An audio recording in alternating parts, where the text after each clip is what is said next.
चलिए खबरों में आगे बढ़ेंगे। बता दें आपको, कृषि मंत्री श्याम सिंह राणा का एक बयान सामने आया है। उन्होंने कहा कि बीमा क्लेम की राशि को लेकर मुलाकात हुई है, किसानों ने मुलाकात की थी, एक कमेटी का गठन किया गया है। प्रदेश में हुई ओलावृष्टि पर भी कृषि मंत्री गेहूं की फसलों में कभी फली नहीं आई है, ऐसा उन्होंने कहा।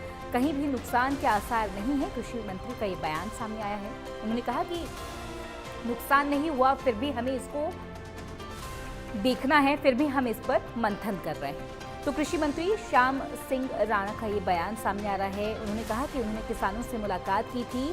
कृषि मंत्री श्याम सिंह का ये बयान जो है सामने आया। उन्होंने कहा कि बीमा क्लेम की राशि को लेकर ये मुलाकात किसानों के साथ हुई, किसानों ने मुलाकात की थी,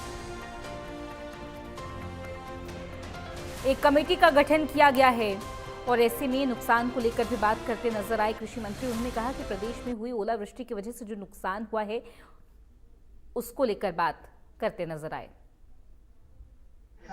ये जो किसान मुझे मिले थे आज, वो ऐसा नहीं है, उनकी जो बीमे का पैसा था वो 116 करोड़ था जो कंपनियों के पास लंबित है।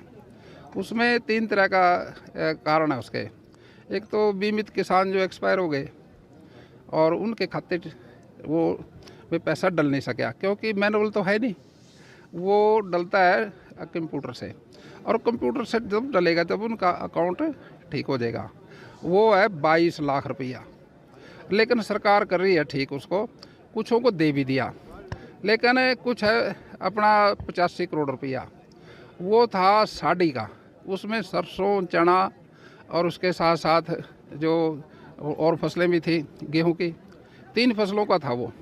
वो हमारी जो समिति बनती है, उस समिति ने प्रदेश की ने, देश की ने, टेक्निकल कमेटी थी और जिले की ने किसानों के पक्ष में फैसले करे, लेकिन कंपनी कोर्ट में चली गई। अब कोर्ट में तो कोई जा सकता है, वो 9 तारीख है उसकी, वो इस वजह से है। बाकी था 30 करोड़ रुपया, वो था सिरसा का, वो चुवाड़ी गांव का था, लेकिन 4 गांव ने किसानों ने जो कटिंग सिस्टम था उससे इनकार कर दिया। अगर वो इनकार ना करते तो उनको मिल जाता, लेकिन उसका भी प्रावधान कोर्ट उसके हमारी कमेटी में केस आ गया। वो हमारे प्रिंसिपल सेक्रेटरी जो है अनुराग जी, तो उन्होंने उसका फैसला भी कर दिया, आज उनके पक्ष में चले गया। रही बात दूसरी, जो मुआवजा था, अब 116 करोड़ रुपया तो हमारे मुख्यमंत्री जी ने दिया, और जिनकी कोई अब आएगी उसके वेरिफिकेशन करा लेंगे। अब ओलावृष्टि में गेहूं में तो बाल आई नहीं अभी। अब मैंने देख ली जा सारे अरड़े फिर के, भाई नुकसान होता है जब बाल आ जाती है खेत में, तब नुकसान होता है। अभी तो ऐसी कोई स्थिति है नहीं, लेकिन जहां भी है उसका सर्वे करा लेंगे। चलिए खबरों में आगे बढ़ेंगे। नारनौल में एक गांव के पास तेंदुआ दिखाई देने से ग्रामीणों